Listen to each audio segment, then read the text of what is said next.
I'd like to call this month's meeting of the Historic Preservation Commission to order. If you'd all please stand for the Pledge of Allegiance. I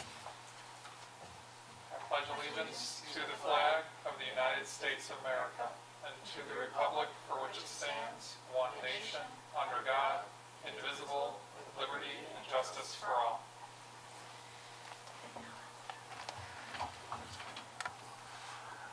Okay, so Historian Judd is absent tonight, so if you could, Member Ahrens, take the roll call. Chairman Christopher Brandt. Here. Vice Chair Mark Jones. Here. Greg Walter. Here. Sarah Capan. Corona. Sarah Corona. Here. Jennifer Ahrens here. Ann Himes. Here. Ryan P. He's Peters? absent. Pearson. Pearson. Yeah. Okay. First order of business, as always, I wanted to review and approve last month's meeting minutes. I had one minor correction. The first item under old business should read original target date instead of originate target date. If I didn't notice anything else, unless anyone else did, I'll give you a few moments if there's any other corrections.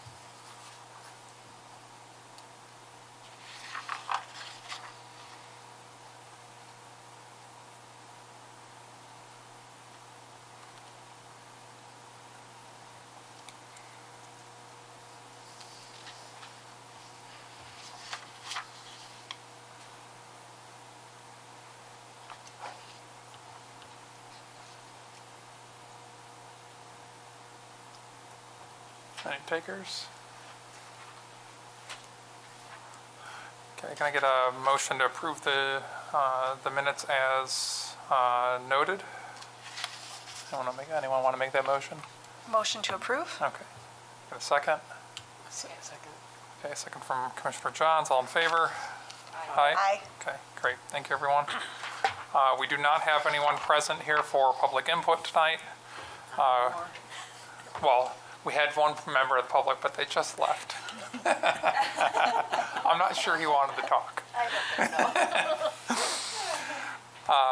so. We do not have any applications for certificates of appropriateness or landmark designations to review at this month's meeting. Under correspondence, the only item of correspondence that I'm aware of is that we did get a return from Center from one of our landmark property notification letters. So I've already given that to Commissioner Corona. I will attempt to resend that to a different address for that property owner. Okay, and then under the liaison report, Historian Judd is absent tonight, but as far as any updates from his end, he continues to work and get his sort of feet under him in his new position. And he's kept me abreast of any correspondence and or emails that have been received. We did receive, or he received a phone call or an email from one of our landmark property owners that was reaching out seeking a little bit more clarification on what it means to be a landmark property owner. So I'll be reaching out to them to answer their questions, and maybe they'll come here for public input or questions for us. But if not, we'll handle it by email. Okay, on to old business. The first item under old business is for the landmark property plaques. So we voted to proceed with ordering 6 of those plaques. And so as part of that, we wanted to get a sort of standard form letter together that would go with the plaques when they're sent to the property owner. So Commissioner Ahrens took it upon herself to draft the letter, and that letter is before all of you. So if you wouldn't mind taking a moment to review, and then feel free to edit and provide feedback as needed.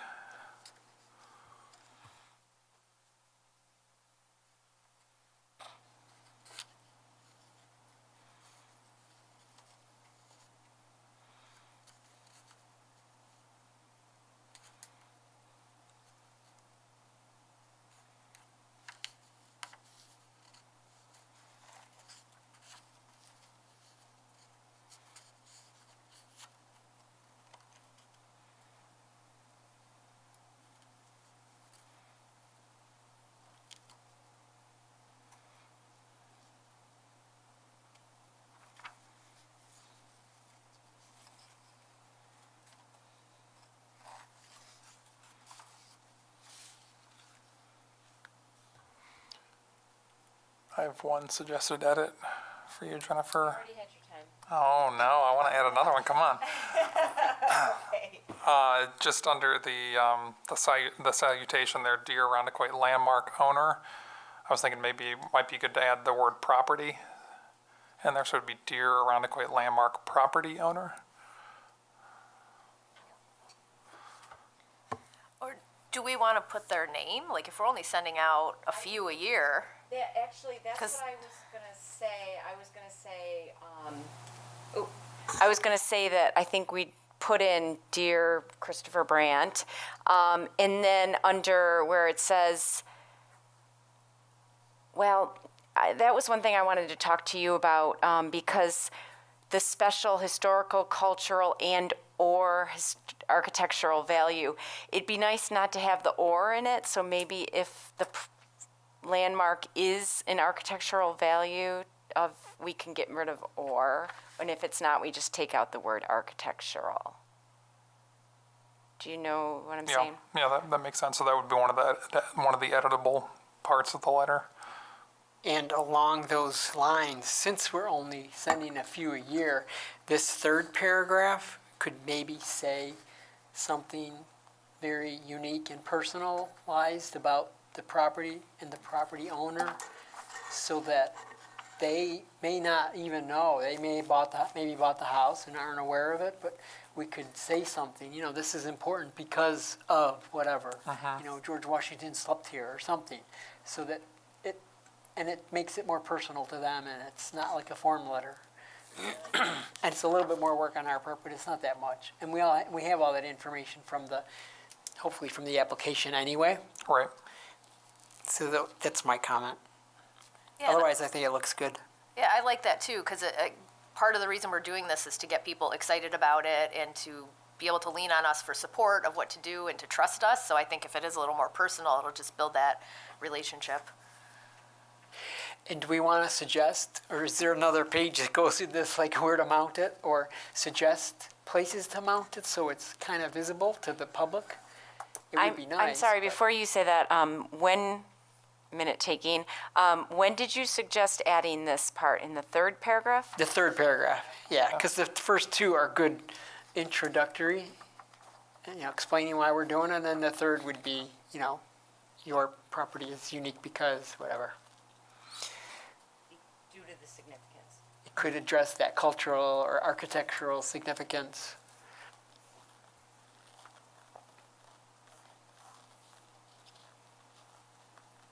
And then going along with making it more specific to the receiver of it, the last sentence of the second paragraph,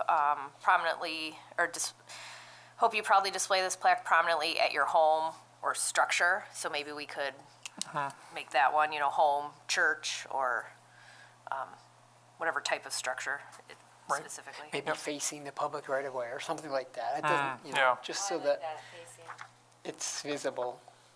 And if they need help,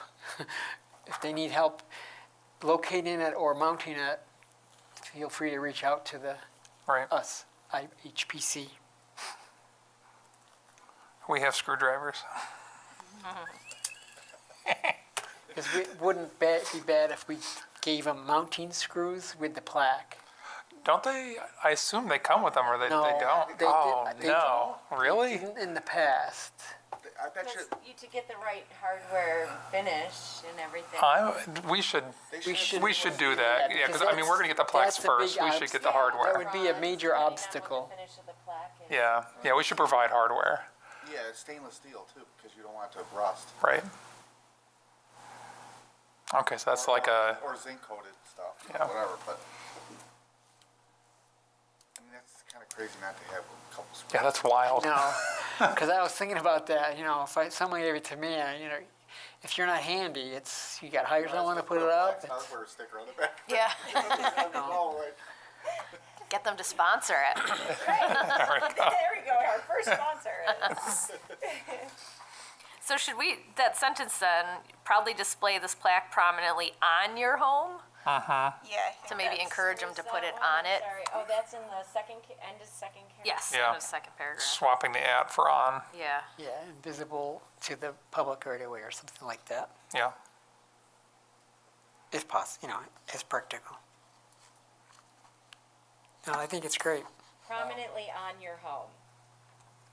Is that what you said, right? Right, Yes. yeah. And then with Mark's edits would be, prominently on your home, facing the public right-of-way to celebrate this shared history. Oh, I like that.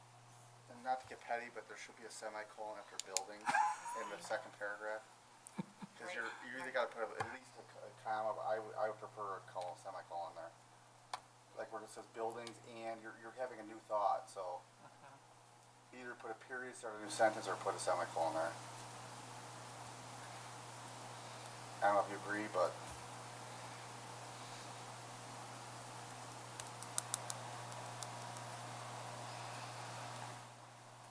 I personally like semicolons, so I'm good with that. Where is it? Okay, first, designated it's in the historic building. first sentence, second paragraph, but it seems to kind of run on without a semicolon there.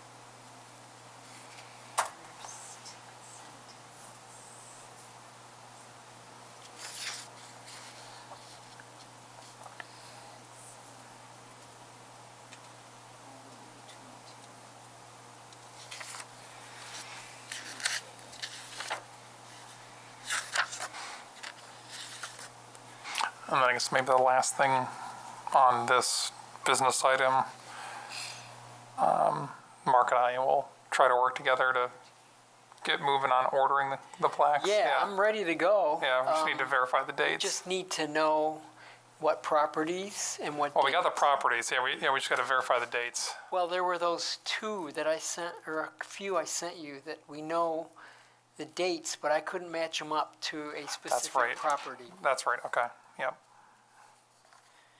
because those dates didn't correspond to the designated dates on this chart. And unfortunately, we didn't do addresses, which I would like to do addresses just to make it easier for us in the future, but it would change. Or if we just make sure that in our order documentation, we have it as like the description for the item. You're verifying dates?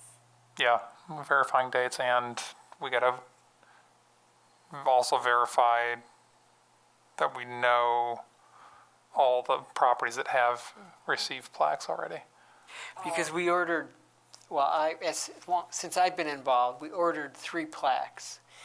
One of them I know which one it was. 2 of them I don't. They were 1838 and 1923 dates. 1820. So I would think the 1838, we should be able to figure that out because that's very old. The 1923 might be more difficult, but we don't have a long list. Right.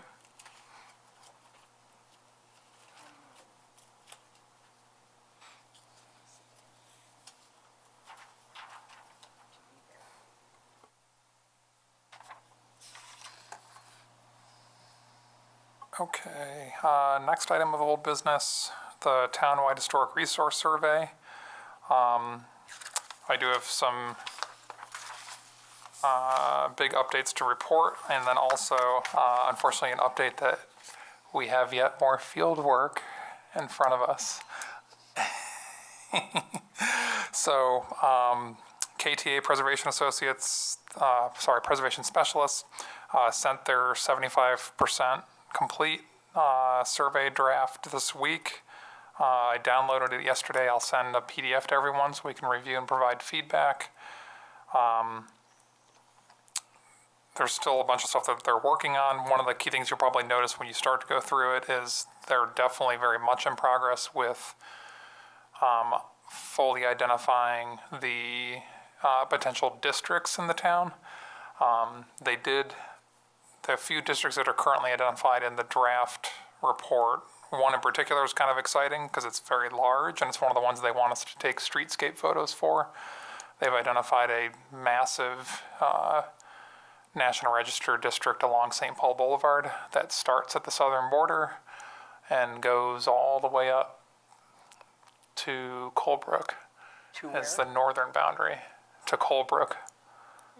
And then it grows horizontally to absorb like all of Sagamore and Mount Airy Drive on the north end, and it goes basically to Seneca Park on the west side as you proceed So southward. it includes Winona? Yes, yeah, that's all in the, it's probably like a 3,500 property district. It's huge.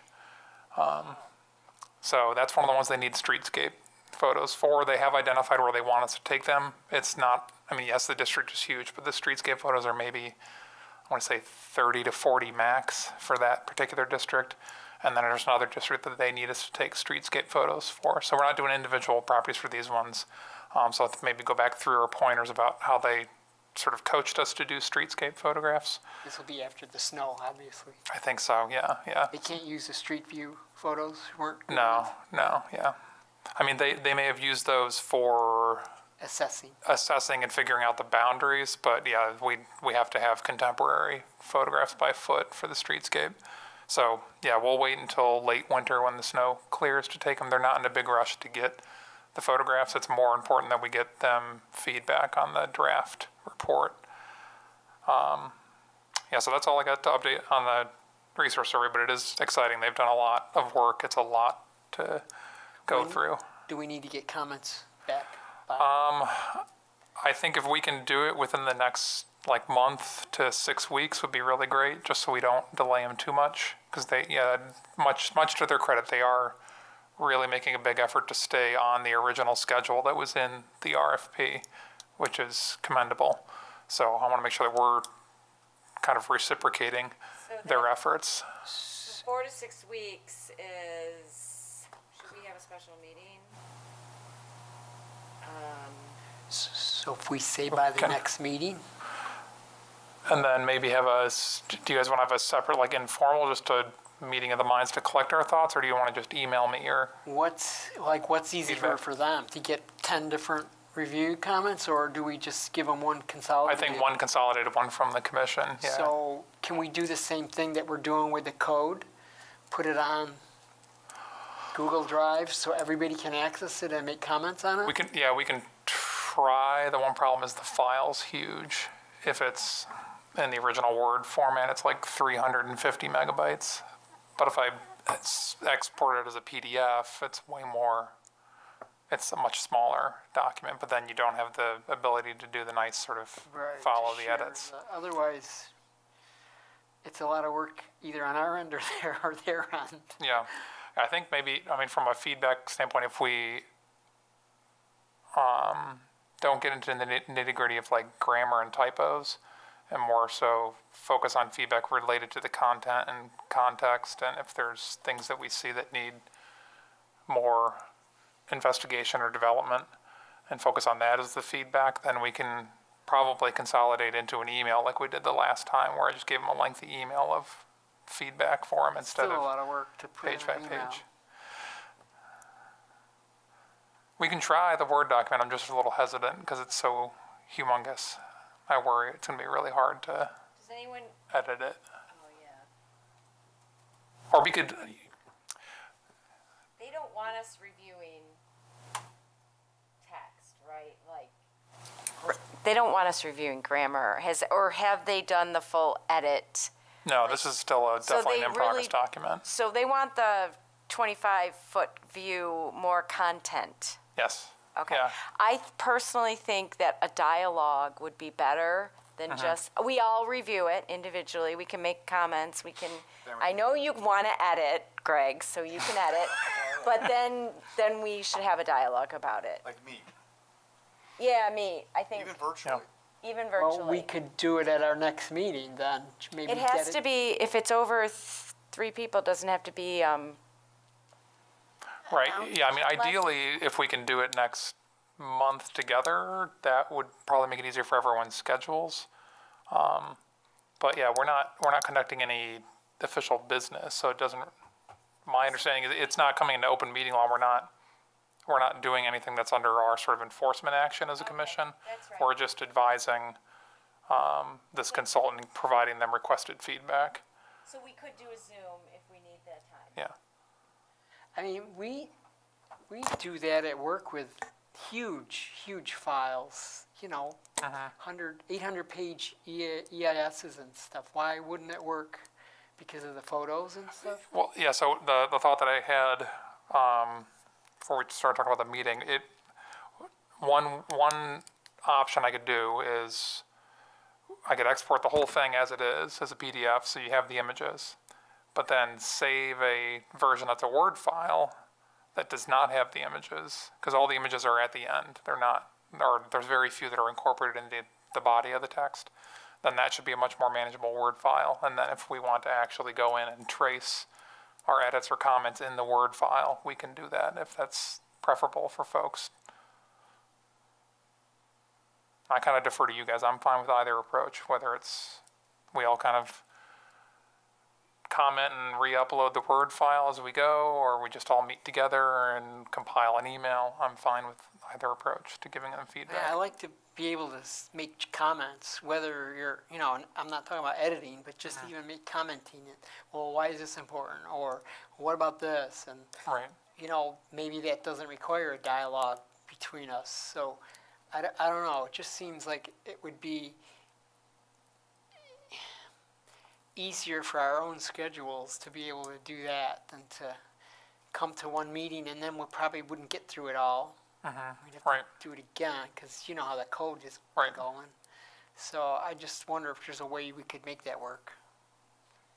I strongly think the best way is to hit this twice, like we do it in between, we read it, look at, write down a bunch of comments, editorial, like what, basically you get your, your feedback on it, provide each of our feedback, we have a virtual call, and then we're fine tuning, we're just narrowing it more and more, right?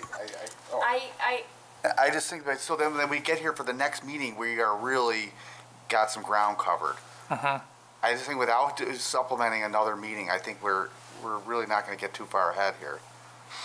I think like I'm more like a Greg person where I need to like discuss it with others that know. Right. Like I am very interested in discussing in getting Chris's feedback because it only helps my feedback. Do you know what I mean? I like what you're saying because you're more process oriented, but I need to dialogue it because it.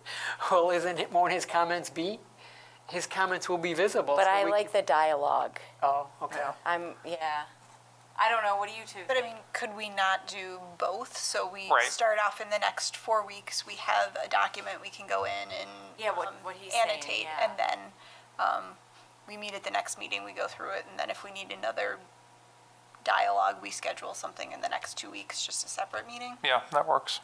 Oh, so you're saying do an in-between meeting the next go-around?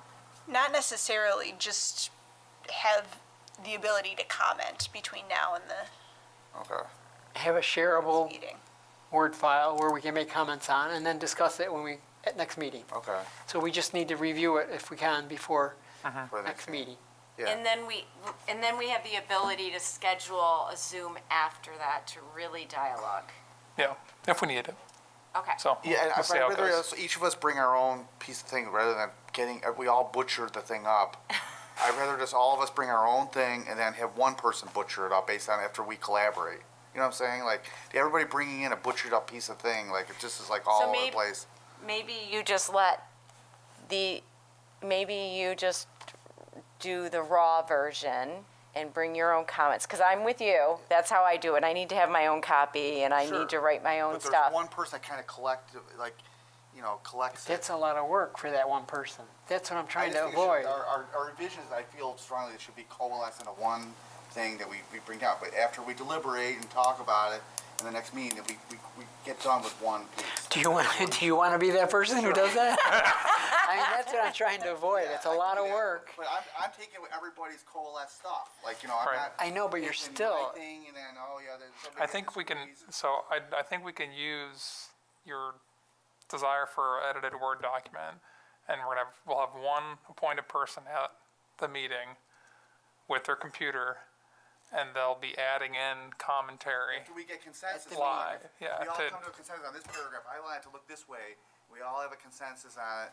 Then I will finally go in and put the final. Right, and then you type in the We comment. won't get it done in one meeting. Nope, we're not. That's why I'm saying we gotta do it, I think we could do a couple of things, like in between. Now, we could do it after that next meeting and do it in between the, basically in between the March and April meeting. Do another in between, but I think we're not gonna get away with just doing it the next meeting. I think we're gonna have to supplement like one more virtual call. Yeah, We either do it in between this and the next one, or the one between April and March and April one. Well, we What's have the to because schedule? it's 6 weeks. That would be midway between the next two meetings. yeah.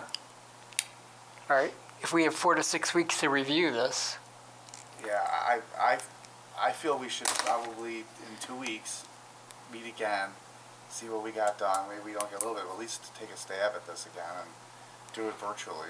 And Is everyone okay with just having a Zoom meeting in 2 weeks to really push us to, you don't have to move take your quick. pajamas. You could be in your pajamas. I don't care.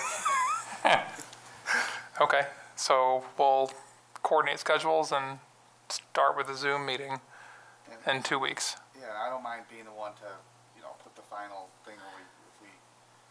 okay, so you're talking Zoom meeting, not, To get it moving quickly, and then we may have more, but we can then get it on a quicker turnaround instead of waiting for our first meeting of the minds to be at the next Yeah. public hearing. We deliberate in the next meeting in 2 weeks. I'll work if we get through the first, couple hundred pages, great, then I'll revise it up, whatever we agree on, and then, let's go from there. At least we can, then we don't feel so crunched the next meeting, I think. Right. Sound good, everyone? Yep. Cool. All right.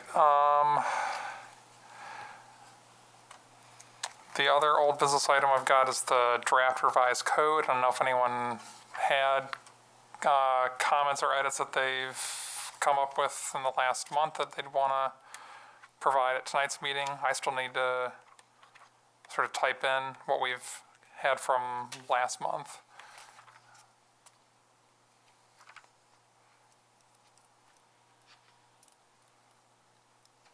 I don't have any right now. No? do we know when this needs to be done? No, we do need to reach out and find out who the It's not code too consultant is. No. So I can type in the edits and markups we did last month and send them around, and then maybe we can I think we should. spend a little bit of time diving into it next month. I mean, we're pretty close on this because we got through a lot of it. I'd say either maybe we should try to finish it tonight, or we're gonna have to put it on hold, because I'd like to, don't you wanna focus on the? You're right, Yeah. because that report's gonna take The up, report's way more important, and it's got, yeah. and it has a deadline. I kind of agree with Jennifer, I do too. because I think we're close. I think we're close. We were, I don't think we had much. we were almost to definitions, I thought. Permanent maintenance. We were, to 21, I think, almost. Right? Do you wanna look over mine? Your mine? Yeah, we did get the 21, so going by color coordination. Like I had a mark on page 14, so we at least got that far. No, yeah, we got all the way to the end of 15. Sorry, the top of 16 is where my last note is. Okay. At least in our meeting notes, I put, the last thing I know, we did 23620C. Right, yep, That was at least what I jotted down. Yeah, yes, right here. yes, Yeah, so we're really at 721. right. So, going by Mark's color coordinated highlights, so we've got identified on 236-21, item B, sub-item 4. Mark has the comment here at the end. Do we need to add a burden of proof on owner wording through MLS listing showing property was on market for 30 days with no activity? This is for the demolition, removal, or relocation hardship criteria. And specifically, we have a sub-item 4, in deciding upon such application for removal, relocation, or demolition, the commission may consider whether the owner has created his own hardship through waste and neglect, thereby permitting the property to fall into a serious state of disrepair.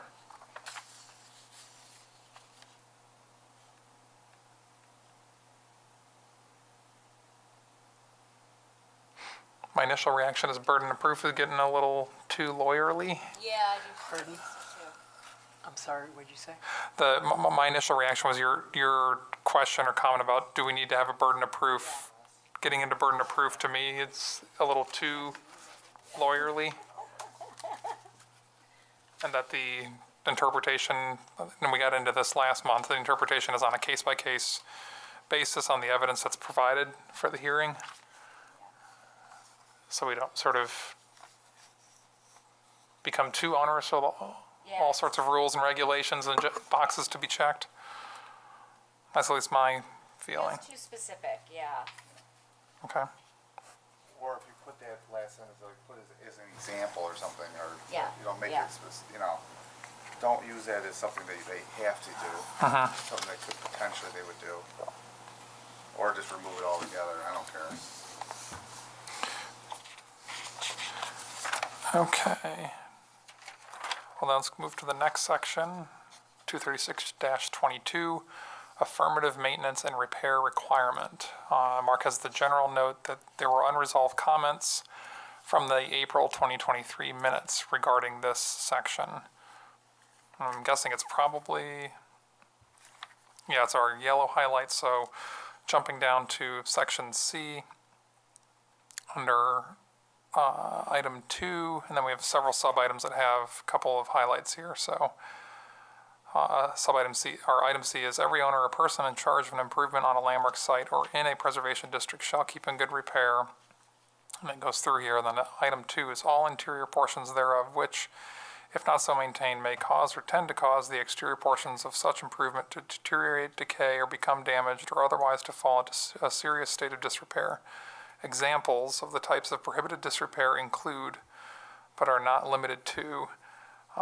So then we have 2 items that we have questions. One is defective or deteriorated flooring or floor supports of any structural floor members of insufficient size to carry imposed loads safely.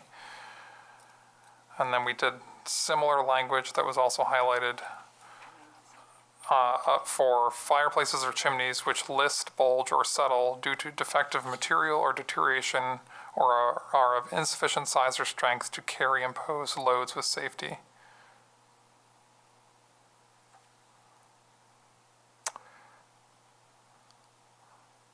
Meaning you want to strike them out? Well, those were just ones that Mark noted that we had unresolved questions. So to me, I think maybe we could change those phrases to be a little more straightforward language-wise and say, so in both cases when we're using this phrase of insufficient size or strength, so if we just said, or any structural floor member, or any structural floor members unable to carry imposed loads with safety.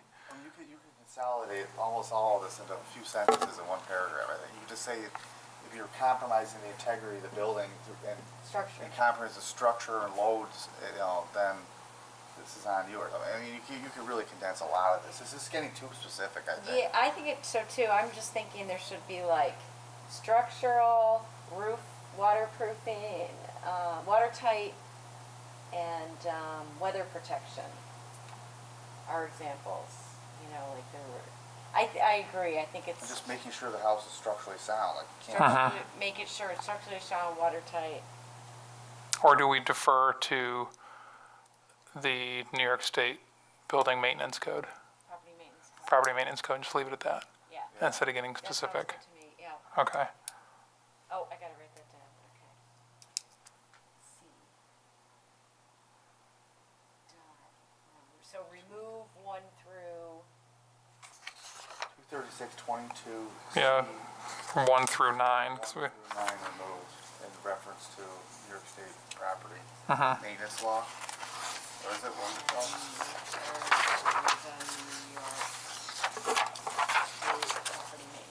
Code. All right. Which our jurisdiction is supposed to follow anyways. right.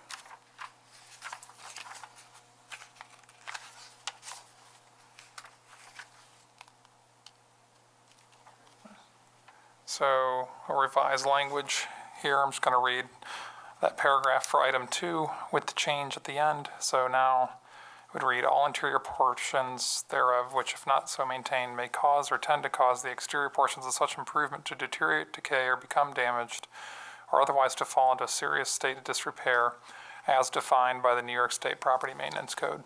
Okay.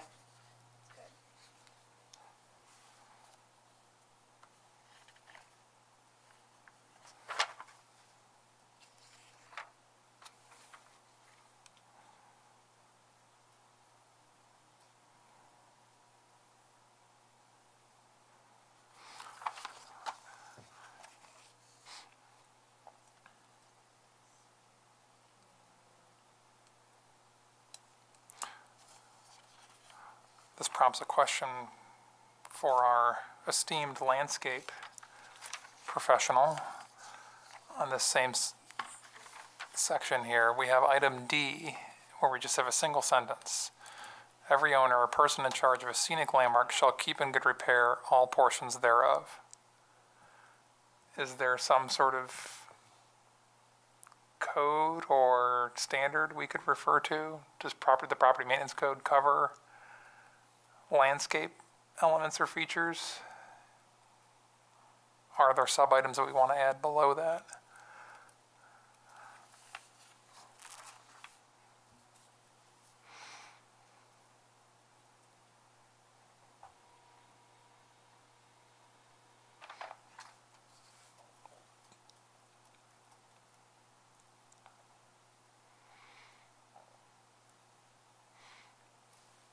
Do you know off the top of your head, Jennifer, if property maintenance code includes site improvements or landscape features? We can look that up, though. Yeah. Okay.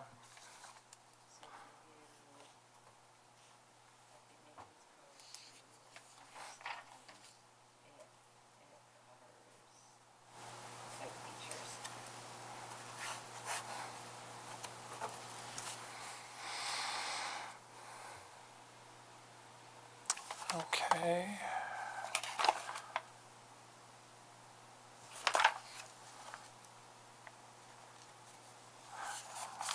And that just gets us in the definitions. I mean, there's not other elements that are noted as questions, unresolved, or inconsistencies. There's just a few things that are marked up that Mark had added in via our past feedback.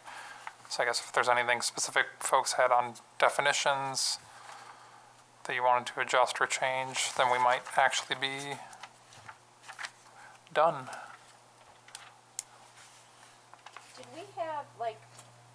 Did we have a definition for what a professional?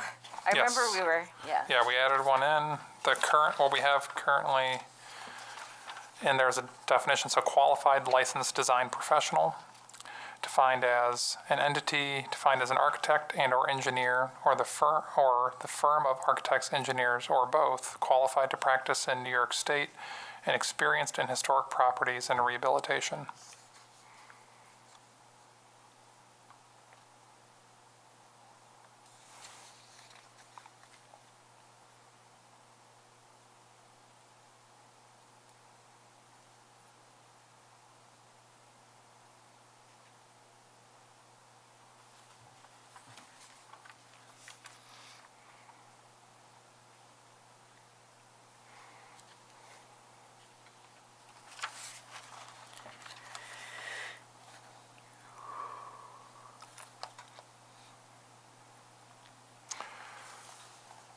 I've got a potential change for definition scenic landmark. Right now it says scenic landmarks encompass structures that are not buildings, such as bridges, piers, parks, cemeteries, sidewalks, clocks, and trees. To me, the use of the word structures is confusing to me. So for the definition of scenic landmarks, it says scenic landmarks encompass structures, or I guess, okay, so it says that they're encompassing structures, gotcha. But then we also talk about trees. Are trees structures? No. Structures. And this actually, it's not even really a definition. It just is kind of clarifying what can be included in a scenic landmark. Just strike the whole thing out, compass structures. Well, it's referenced elsewhere. I mean, Right. it's mentioned about scenic Yes. landscapes, so. No, he just means, strike the two words encompass Structures, you don't need it. Oh, scenic landmarks. I think Oh, can If you struck that out, you wouldn't even miss it. In that sentence. That are not Scenic buildings. landmarks, strike out encompass structures, just put scenic landmarks that are not buildings such as bridges, piers. Yeah, because that now makes sense. If you take those words, Just take it those makes two words sense. out. Because a cemetery, Don't add anything to what it means. because Speaking of structures, there's a one sentence, I don't like when somebody puts in the definition, the name, if you look under structure, any assemblage of materials forming a construction frame of structural parts or occupancy of, you can never use a word in the definition. and you're defining, yeah. It just bugs the heck out of me. Were you like an English major? No, I was a history and poli-sci major, so I had to read a lot Yes, you did. and write Yes. essays a lot. What was that? Stri- Strike out. Oh, strike out encompass And structures. structures. I mean, I don't know, we agree on that, or we all? I do. Yeah, I mean, you could just strike structural. Can we add such as but not limited to? Because Such as not there could be There you something go. that we consider a scenic landmark, but it doesn't have a clock or a sidewalk or this or that on it, and they'll say, no, it's not one. Could like an open field be considered one? Right, yeah. Yeah, that's what I'm thinking of, that there. Yeah, Yeah. like Yeah. if the flats, Yeah. we wanted to do, you know, Yeah, that's where so back to, that's, for me, that I'm struggling with the scenic landmarks. I don't think we're actually defining what they are. We're just saying what they can contain. So, to me, I think we need to actually have a definition of, they can be designed landscapes, natural landscapes that hold significance should for. we put that in? Like, parks are designed landscapes, Right. but then let's say natural landscapes too. Yeah, But still put not limited to. And add natural landscapes. So you just added the words, so scenic landmarks are designed or natural. yeah, are designed or natural landscapes.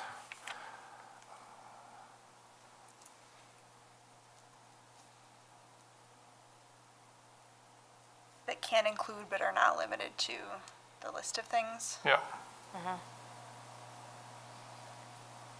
I do kind of like that it says that are not buildings, because I feel like someone that's not super familiar with this would, that you're stating are, structures that are not buildings, such as bridges, piers, clocks, like things that someone not totally familiar would not know if a clock tower is considered a building or a scenic Yeah, landmark. I don't have a problem keeping those in because they're good examples, but just say not limited to, Yeah, I like that. so that it could be that and more. And adding natural landscapes, definitely. We put it in there. okay, so I'm gonna read my markup. So scenic landmarks are designed or natural landscapes that can include structures that are not buildings, such as but not limited to bridges, piers, parks, cemeteries, sidewalks, clocks, and trees. Sounds good to me.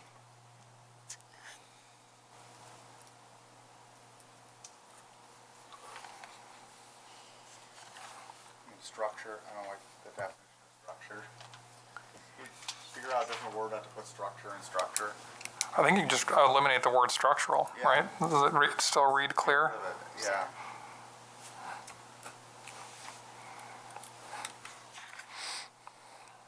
Sorry. Picky.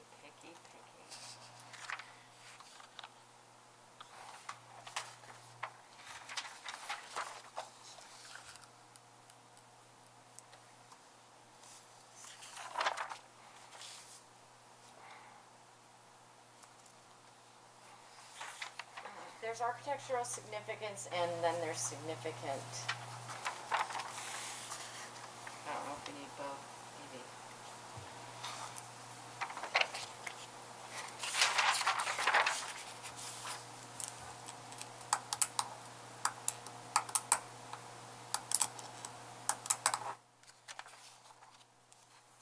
I think it's good to have both.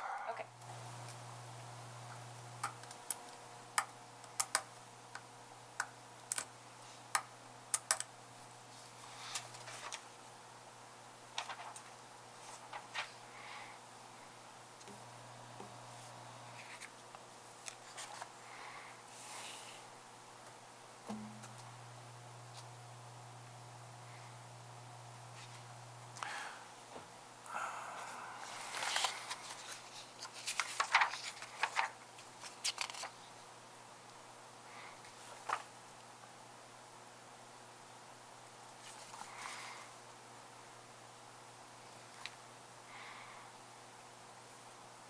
I was just double checking as I noticed a few of these definitions, making sure that our section reference numbers are correct. In the definitions, we got a couple definitions, historic resource and the definition for landmark that reference section 11. And those are correct, but just to point that out as something, if anyone catches another definition that references a section in the code, let's double check that those numbers are correct.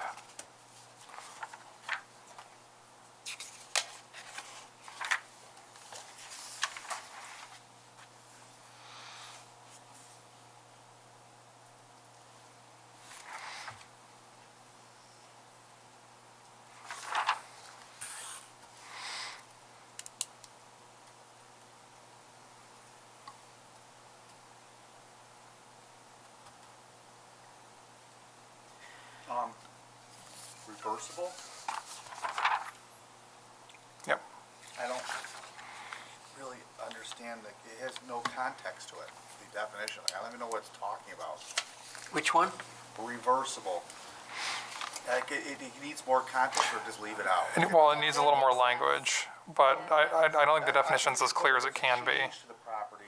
Right. Or something like, what does an addition mean? Like, Yeah, put it's- an addition to like it could almost be like I built a living room out the back of a family room out the back of the house, like that. You talking about that addition? You talking about an addition like we added like a bay window? Like it just is too vague. It doesn't really tell me anything. Like I don't know what they mean by addition. Change, It could be a million different. It could be interpreted a million different ways than to addition. modification. It could be an actual like footprint addition. It could be adding a plaque to the house as an addition. You're adding something to it. So either you gotta put a context to change? it or get rid of it. Or modification? Modification or A change. modification or change or something. Yeah. The wording is not good, it's too vague. What about saying addition or But modification? it really means that Yeah. it can be undone Yeah, because I think, without, Well, they don't really say that. But they don't either. say that. Project's That's what original it- condition. You're saying without damage, I think. it you're can saying- be undone without damage to the historic Yeah, resource. so a change or alteration of the property without damaging the original condition of the property. That could be, that could be removed, that could be undone Yeah. without Completely. damage. It just needs to be wordsmithed better. I agree that it doesn't make sense, but Wants a wordsmith. if we're gonna define it, we need to define it correctly. Well, I'm thinking that we should look at, like the Secretary of the Interior standards or something that's like this is probably already kind of almost from that, but we should use that as our basis for developing, that's what I'm doing right now.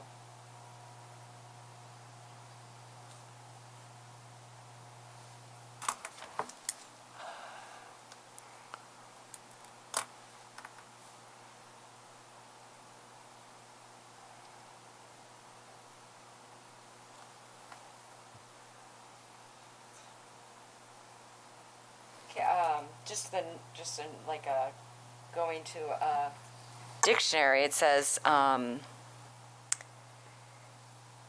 the effects of a process or condition capable of being reversed so that the previous state or situation is restored. Capable of being reversed so that we're using the word reversed. Yeah, okay. I've got a potential wordsmith for Greg. An addition or modification to an historic property that can be removed without damage to its original condition. Perfect. That was great. Out of the park. I love that, yes. That was in the upper deck. I got baseball in my mind right now. Not hockey? I don't know. I like seeing Florida and sunshine and palm trees. You know, like it's nice watching summer or spring training. Hockey rink doesn't make me feel warmer.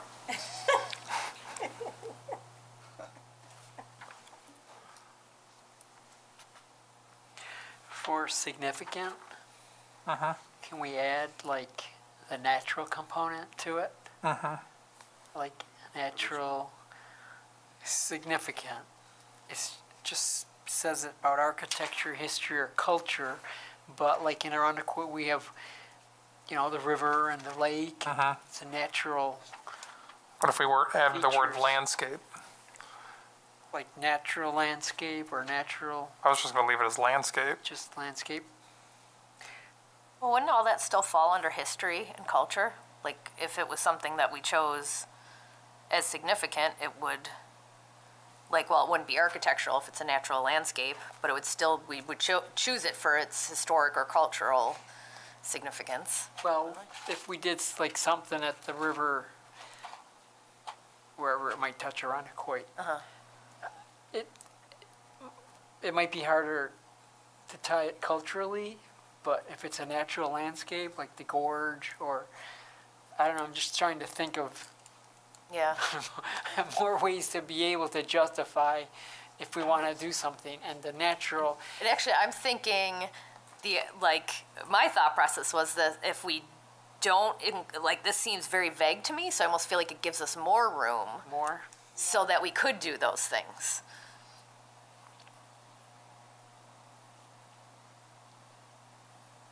because just, well, it's just, I'm thinking like national parks, they're big on the natural. Yeah, no, I agree. and stuff, Yeah, I the guess I think canyons and- we're thinking the same thing, but doing it in different ways. Yeah. Yeah. So that's all I want to just Yeah. make sure that we were able to cover that if we needed to, or justify it, or that this helps us to do that. I have a proposed middle ground for that. End of that sentence to read architecture, landscape, history, and/or culture. So you have the flexibility, but then we're also still trying to cover our bases a bit more with naming it. I was just asking, are we still on significant? Yeah. Yeah. Okay. I think that works for me. Because it does leave it open and it adds landscape.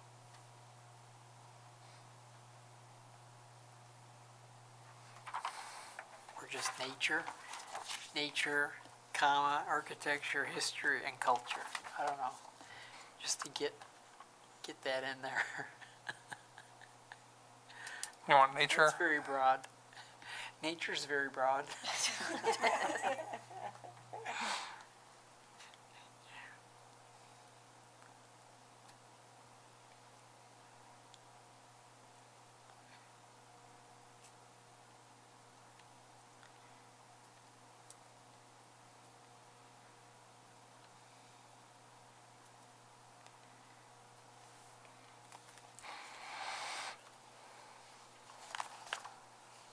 Any other definitions? Have you found any more, Greg, that include their names within their own I definitions? was looking, but no. Sorry, it's my pet peeve. This is doing homework with my kids. They always want to put the word in the definition. I'm like, no. No.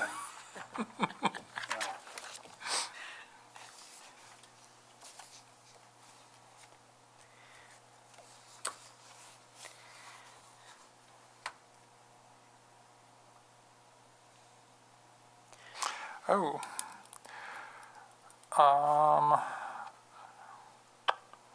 I feel like I don't remember this being anywhere in the code. Landmark alteration permit. I had that circled. Strike it. I don't remember it. I mean, we have a certificate of appropriateness, Yeah. and that is described in the definitions. We okay with striking that one? Yeah, I see that. Yeah. Page 21. Circled, Yeah. was gonna check,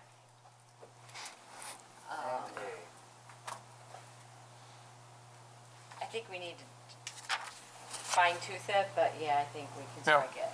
Okay.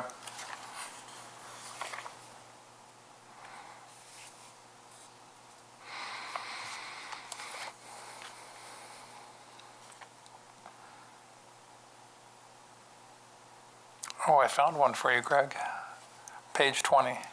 So are we scratching that one all together? Yeah, we're scratching that one altogether. Landmark alteration permit on page 21. We also, it's under minor work, should we say, and thus not require a certificate of appropriateness at the end of that sentence? Under Minor work. minor work.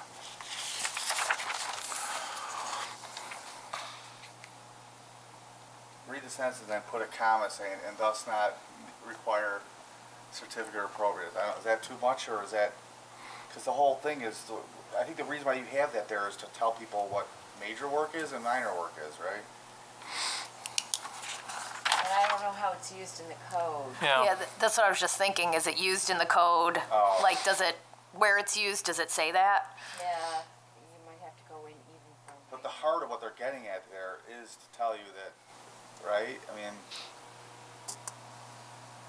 I think the that should be intent of that checked. is, Yeah.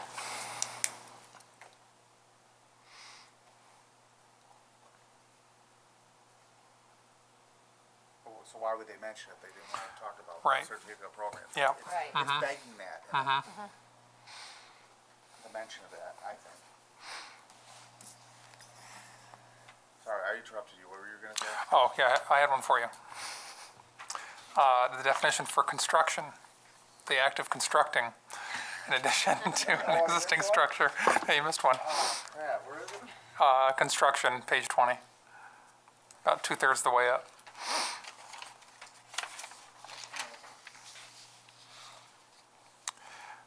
What if we changed out the word constructing with erecting? The act of erecting in addition to an existing structure or the erection of a new principal or accessory structure on a lot or property. I think that works. 20? Page 20, construction. It's not 21? Yeah, on ours. Oh, you guys on have the to, other side. No, where is it? should be the 6th one down on page 20. There it is. Yeah, the pages are different on what we got. The act of erecting, the act of erecting. Yeah. Very good, Chris. Gold star.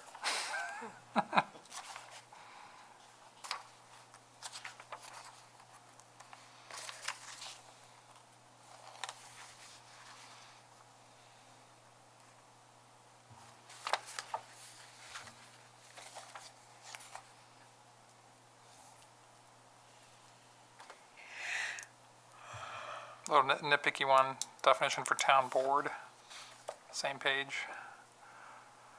6 more down. This, right now, the definition says the lawmaking or legislative body of the town of Arundequoit. If we just struck lawmaking or and put in chief, the chief legislative body of the town of Arundequoit. Do we even need the I mean, we do reference the town board in the code. I'll just say is legislative body of the town of Arundequoit. Right? I mean, you keep it simple. It's a elected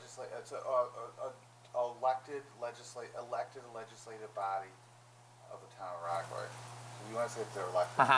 Because we could be kind of like, we're members of the town in a way, but we're not elected. Right. So I think you want to put elected in there, right? Elected. Legislative body of the town of Arundequoit. Which one is that? Definition of town board.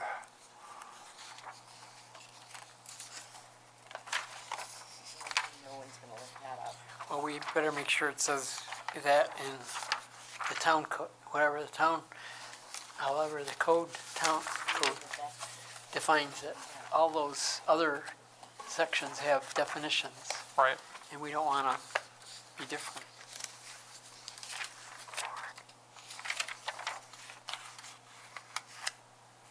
Where is that anyway? Page 20, It's in the third from the beginning, bottom. right? It's in the beginning, Using town board or the definition of town board? the definition. Definitions on page 20 in the back and definitions.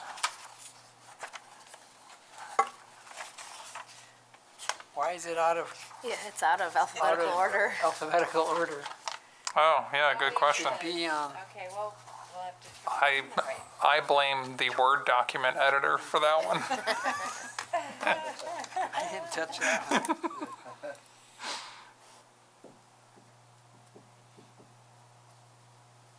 And same with preservation district, that should Yeah, be put where it maybe have that as a belongs. general edit. Let's go through the definitions, make sure they're all alphabetical.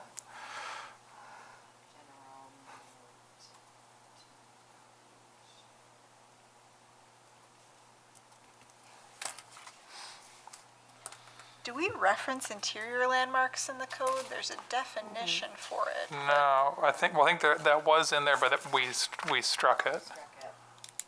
So no, yeah, that needs to be struck.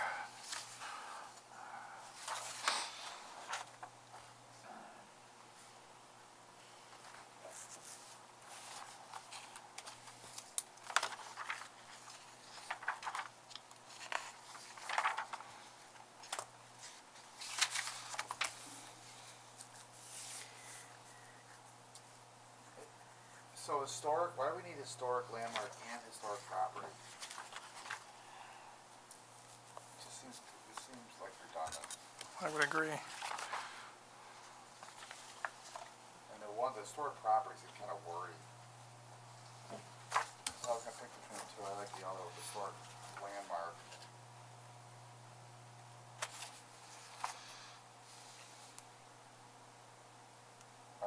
Why would historic property be called a district? It's not. It's not, a district and a property are not the same thing. And actually related to that, A district is more talking about macro, and right, you're using a macro kind of definition than a micro. I almost wonder if these got disassociated, because we did do some pretty heavy editing and adjusting of language in the sort of front end of the code for criteria of designation of landmarks or preservation districts. So I wonder if that caused the disconnect and we need to change those definitions and relabel them so they actually coordinate with our terms of individual landmark and preservation district. Yeah, because I don't think we have, there's no preservation district even in here for a definition. So we need to add one for that. We're putting in preservation district.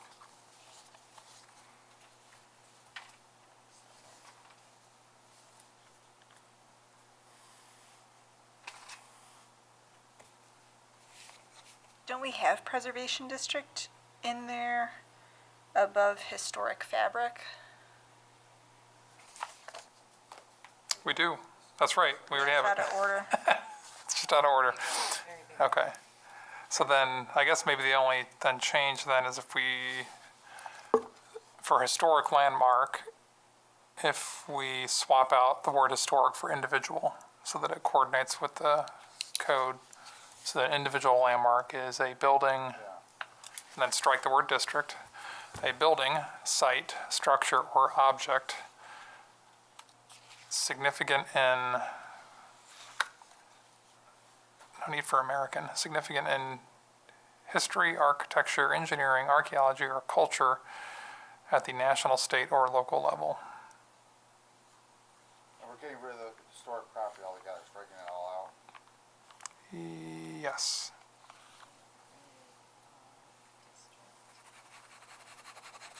No, you get rid of, It's district in Oh, the yeah. first, yeah, and put individual landmark instead of historic landmark, Right. okay. or designated landmark. No, we use the term individual in the code. Yeah, okay. I think we went down a rabbit hole with these definitions. Yeah, but they're really important I know. because that's, yeah.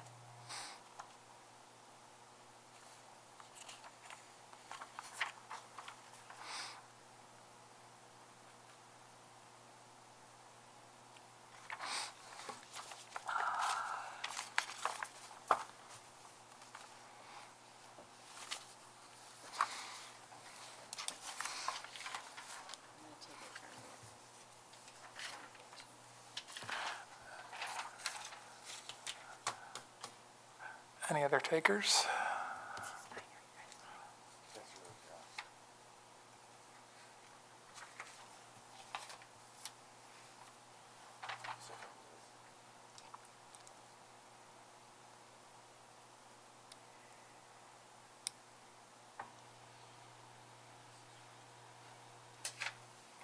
Yeah. All good?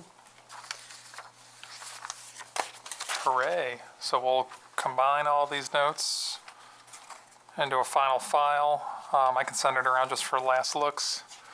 And then we'll look into who we get to contact from the code consultant end to send our draft to them. Thank you, everyone. I know we've been working on this for a long time. Not easy work. No, Well, at least but a it's year. important. Yeah. Okay, I have nothing under new business, unless anyone has something they want to bring forth. I do have one thing for good and welfare, though. No? Okay. Wait. Oh, Can I do a sidebar with you? Did you want to just bring people up to date on the certificate, whatever that guy did for 690? Just to bring Oh. them up to date? sure.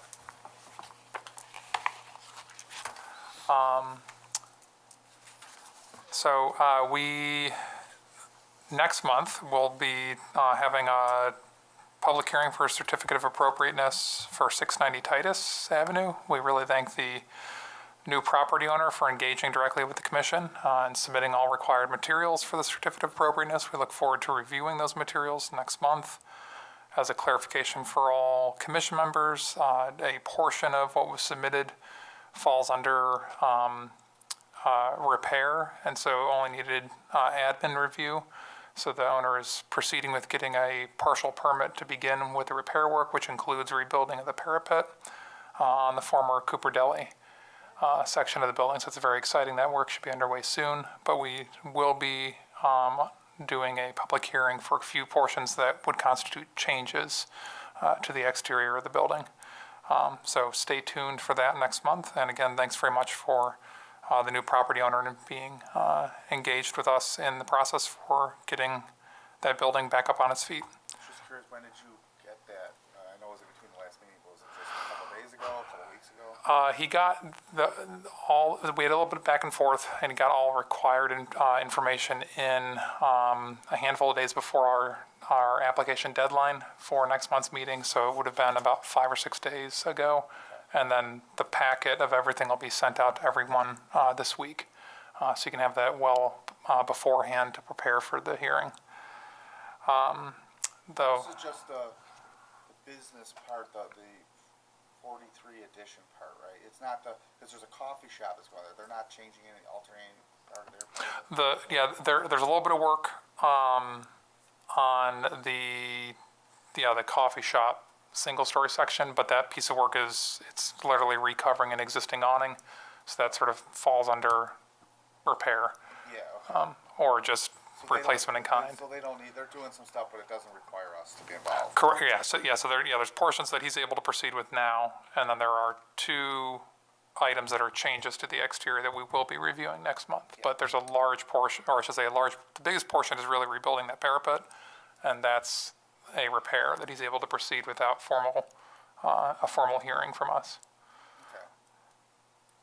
All right. So the one thing I have for good and welfare is a reminder and heads up that the New York State Preservation Conference this year will be held in Poughkeepsie, New York. Unfortunately, I don't know why they chose the middle of a week, but it is Tuesday, May 6th to Thursday, May 8th. I plan to attend, and I can confirm, though they don't have a lot of details yet about the conference, they will be, like they have in many past years, providing CLG scholarships. So all members of this commission are able to seek scholarships for attending the conference. Those scholarships will cover the full price of admission to the conference. It doesn't cover your lodging, but you can at least get free admission to the conference with the one contingency that at a minimum you are required to attend the CLG training, which happens on Tuesday. And then it's up to you if you want to stay for the rest of the conference. The sort of main attraction or main sort of day of the conference is always that second day. So Wednesday will be the main sort of full day of the conference with sessions from morning to evening. Whereas the first day, the CLG training, is often a heavy morning session. I know Mark and several others have gone to it before. And then there's sort of a open afternoon if you want to go around and essentially see the city. They often do some out in the field visits to acquaint yourself with the city it's being hosted in. So stay tuned for that. I plan to go, and I encourage anyone else if they're able to. I know it's difficult in the middle of the week, especially. If you are able to attend, please feel free. You're gonna do the whole session, the whole conference? I'm going to at least do Tuesday and Wednesday. I don't know if I'm going to stay all the way to Thursday, Oh, but I it's might. more than 2 days? Oh, It's usually, Yeah. tour is the last day, right? Right. Yeah. Yeah. The only like hang up for me is deciding like, do I really want to drive from Poughkeepsie all the way back to Rochester on Wednesday night, or do I stay over till Thursday and leave then? Okay. Can I get a motion to adjourn at 8:43 p.m.? Motion. Motion. Get a second. Second. All right. Who did the first? I'm sorry. Sure. Seconded by Greg. We are adjourned. Thank you, everyone.